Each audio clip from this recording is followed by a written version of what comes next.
اب एग्जांपल देता हूँ. अब एक बंदा खड़ा हुआ है और नासबी हो खड़ा होके कह रहा है बुरा भला हज़रत अली को या फिर हज़रत फातिमा रज़ियल्लाहु तआला अन्हा को.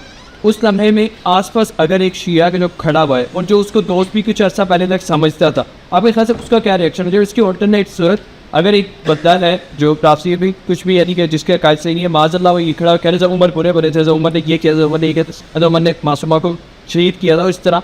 और अब दूसरा बंदा है उसके नज़दीक हज़रत उमर उसकी ज़िंदगी के रोल मॉडल रहे और उस समय वो उसको देख रहा है, उसका दोस्त भी था कल तक और वो उसके साथ उसकी डेली इंटरेक्शन भी चल रही.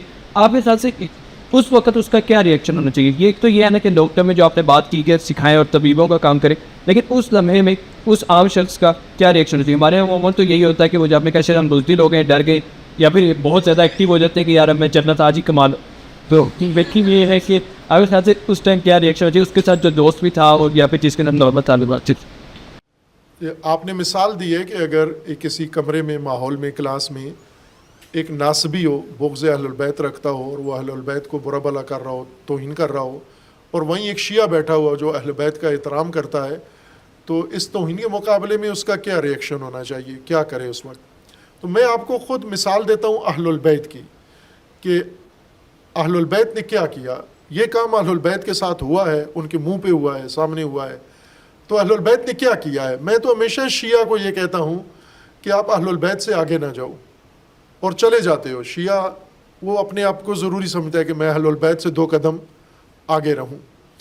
अहलुल बैत के साथ ये हुआ है, ये तौहीन अहलुल बैत की अहलुल बैत के सामने मुंह पे हुई है.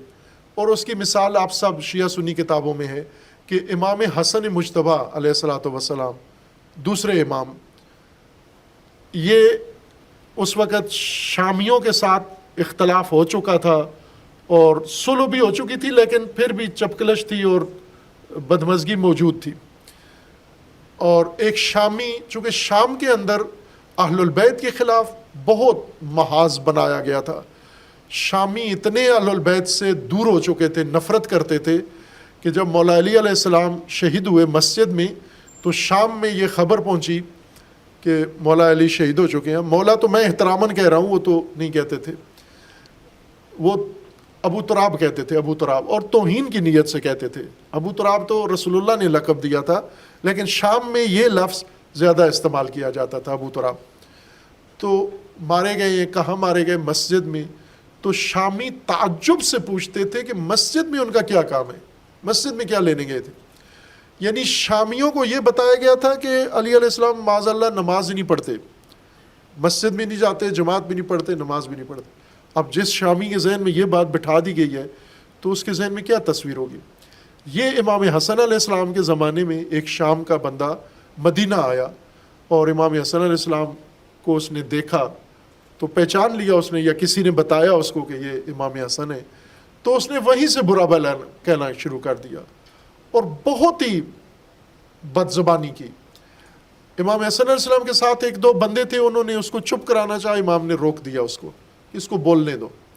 बोलता रहा, पूरी भड़ास अपनी निकाल के जब चुप हुआ तो इमाम हसन अलैहिस्सलाम करीब गए और उन्होंने पूछा कि मुझे लगता है कि तू मदीना के रहने वाला नहीं है, मुसाफिर है, बाहर से आया, गरीब है तू, गरीब यानी परदेसी है तू, कहीं और से आया. तो कहने लगा हाँ मैं यहाँ का नहीं हूँ. तो कहाँ से आया है? कहा शाम से आया हूँ.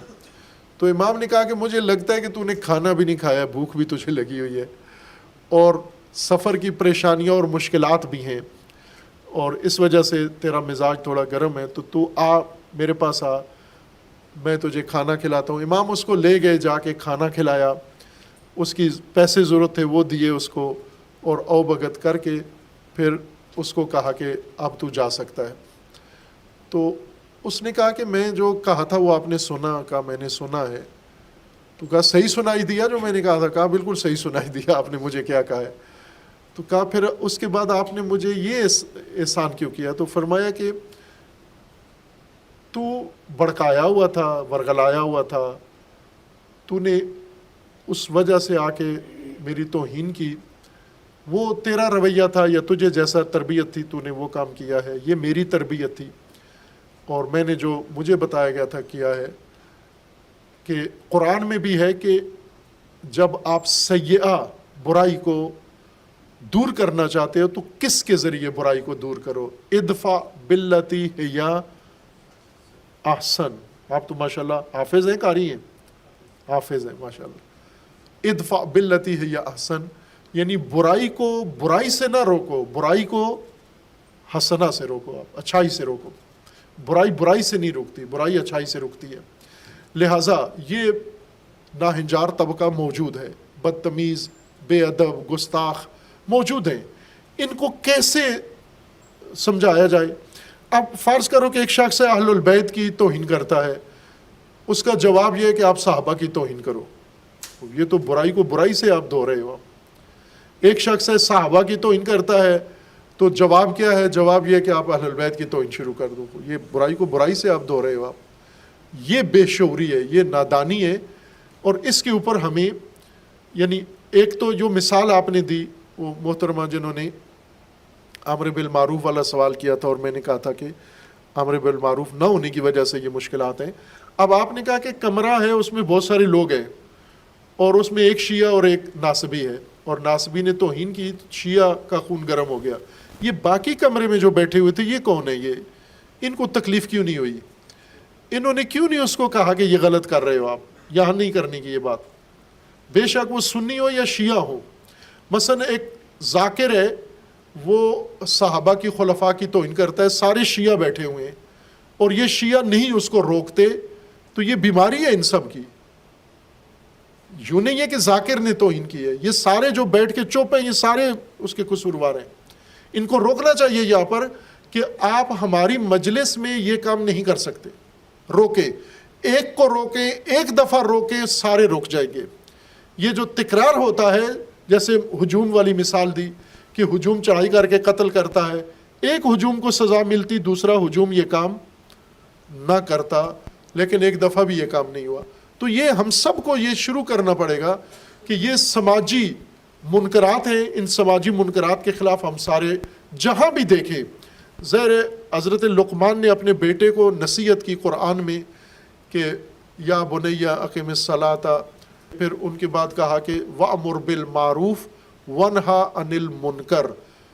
باپ بیٹے کو کہہ رہا ہے کہ امر بالمعروف بھی کرو اور نہی عن المنکر بھی کرو. اور پھر ساتھ کیا کہا؟ وَاصْبِرْ. پھر اس کے بعد صبر بھی کرنا ہے. ظاہر ہے جب تو امر بالمعروف کرے گا تو دوسرے بھی ہاتھ اٹھائیں گے، جب تو نہی عن المنکر کرے گا تو وہ بھی ہاتھ اٹھائیں گے تیرے اوپر. یہ نہ ہو کہ پھر روتا ہوا میرے پاس آ جا. جب امر بالمعروف کرنا ہے تو پھر صبر بھی کرنا ہے، استقامت بھی دکھانی ہے، اس پہ قائم بھی رہنا ہے. اس وقت آہو واویلا نہیں کرنا. تو ہمیں یقیناً امر بالمعروف کا اثر ہم پہ پڑے گا، یقیناً پڑے گا، 100% پڑے گا. اسی وجہ سے نہیں کرتے ہم. لیکن اگر ہم یہ قیمت ادا کرنے کے لیے تیار ہو جائیں کہ ایک مجلس محفل میں کسی نے اگر یہ بات کی ہے، ہم سب اس کی حوصلہ شکنی کریں، جو بھی ہو. اگر آپ کا مذہب والا ہے تو بھی اس کی حوصلہ شکنی کرو، مخالف ہے تو بھی اس کی حوصلہ شکنی کرو کہ یہ غلط بات ہے. آپ اختلاف رائے کر سکتے ہو لیکن توہین نہیں کر سکتے کسی کی.